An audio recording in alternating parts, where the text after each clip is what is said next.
Assalamualaikum warahmatullahi wabarakatuh. Perkenalkan, saya atas nomor UNI 2924033 dan rekan Saya Abdurrahman Sidra dengan NIM 2942020. Jadi, pada video kali ini kami akan menjelaskan tentang kepemilikan dalam adat Minangkabau. Baik, kami akan melakukan penelitian tentang kepemilikan dalam adat Minangkabau, Sako, Pusako, dan sistem pewarisan matrilineal. Sebelum masuk tentang pembahasannya, kami memberitahu metode penelitiannya terlebih dahulu.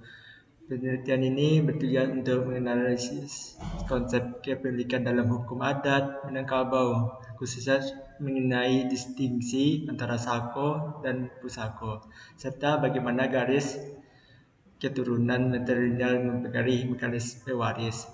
Masyarakat Minangkabau menerapkan sistem kekerabatan matrilineal yang unik, di mana garis keturunan ditarik dari pihak ibu. Hal ini berdampak signifikan dan terhadap konsep harta dan gelar adat. Hasil penelitian menunjukkan bahwa kepemilikan dalam adat Minangkabau terbagi menjadi kepemilikan imaterial Sako dan material, yaitu Pusako. Pusako sendiri terbagi menjadi harta pusako yang tinggi yang diwariskan secara turun-menurun kepada kaum perempuan sebagai pemegang hak ulayat, hak pakai, dan harta pusako rendah yang merupakan hasil pencarian. Sebelum itu, kita masuk ke latar belakang masyarakat Minangkabau. Latar belakang masyarakat Minangkabau dikenal sebagai penganut sistem kekerabatan matrilineal terbesar di dunia. Dalam sistem ini, garis keturunan ditarik dari pihak ibu yang berimplikasi pada pola pengasuhan, tempat tinggal, hingga pola pewarisan harta dan gelar. Hukum adat yang memberikan hak istimewa pada perempuan dengan hak Islam faraid yang juga dianut kuat oleh masyarakat setempat. Kajian literatur terdahulu banyak membahas mengenai konflik antara hukum Islam dan hukum adat dalam pembagian warisan. Namun, masih sedikit yang spesifik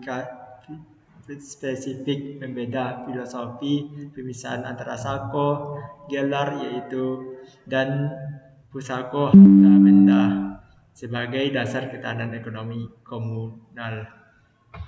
Dalam permasalahan yang kami dapat,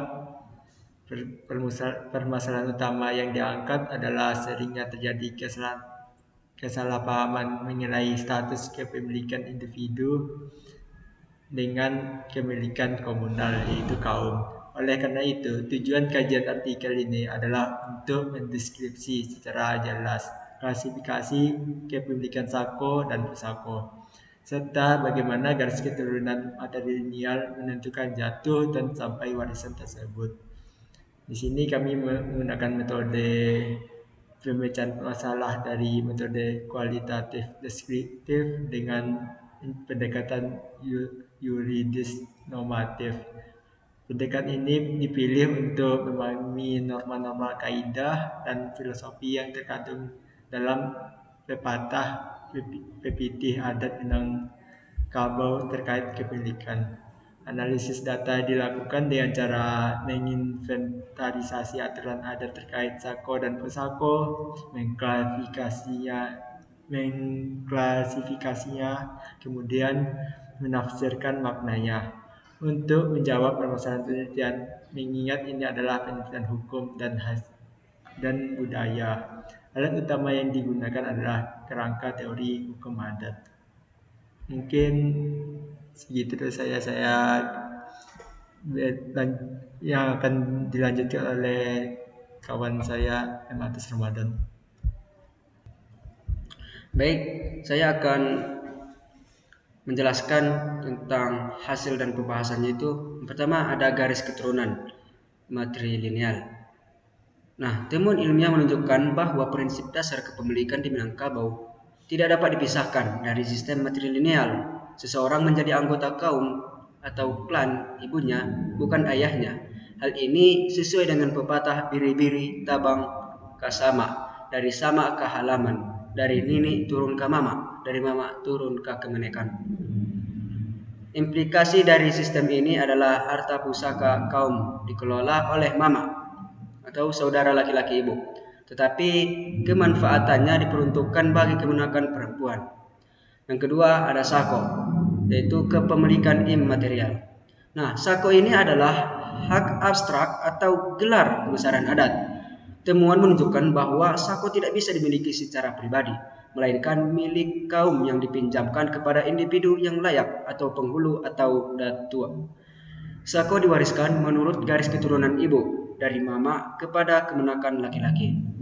Nah, selanjutnya ada pusako atau kepemilikan material. Nah, pusako ini terbagi dua, yaitu harta pusako tinggi dan harta pusako rendah. Harta pusako tinggi yaitu harta warisan turun-temurun dari nenek moyang, yaitu sawah, ladang, rumah gadang. Nah, harta ini adalah milik komunal kaum, tidak boleh diperjualbelikan atau dijual, indak dimakan bali, digadai, indak dimakan sando. Nah, hak pakainya jatuh kepada pihak perempuan atau bundo kanduang untuk menjamin kesejahteraan garis keturunan. Selanjutnya harta pusako rendah, yaitu harta yang didapat dari hasil usaha atau pencaharian seseorang atau harta pencaharian itu. Nah, yang keempat ada mekanisme warisan. Nah, pembahasan lebih lanjut menunjukkan adanya pergeseran dalam pewarisan pusako rendah. Jika pusako tinggi tetap mengikuti hukum adat turun ke perempuan, pusako rendah kini cenderung dibagikan menggunakan hukum Islam atau faraid kepada anak-anak pewaris, baik laki-laki maupun perempuan. Nah, kategorinya perbedaan sako dan pusako. Dari kategori bentuk, sakonya itu imaterial, itu gelar atau martabat, dan pusakonya material, itu tanah atau benda. Nah, kategori pewaris, sakonya itu mama ke kemenakan laki-laki. Terus pusakonya nenek ke ibu ke anak perempuan atau pusako tinggi. Kalau kategori sifat, sakonya itu kepemimpinan dan pusakonya ekonomi atau kesejahteraan. Jadi kesimpulan menggambarkan bahwa kepemilikan dalam adat Minangkabau memiliki stratifikasi yang jelas antara sako atau gelar dan pusako atau harka. Garis keturunan matrilineal menjadi penentu utama alur pewarisan, di mana pusako tinggi diwariskan kepada jalur perempuan sebagai social safety net, sedangkan sako diwariskan kepada jalur laki-laki sebagai pemimpin adat. Temuan ini menegaskan bahwa adat Minangkabau menyeimbangkan peran laki-laki atau pemimpin dan pelindung, dan perempuan pemilik harta atau penerus keturunan. Oke, mungkin sekian penjelasan dari kami. Sekian, terima kasih.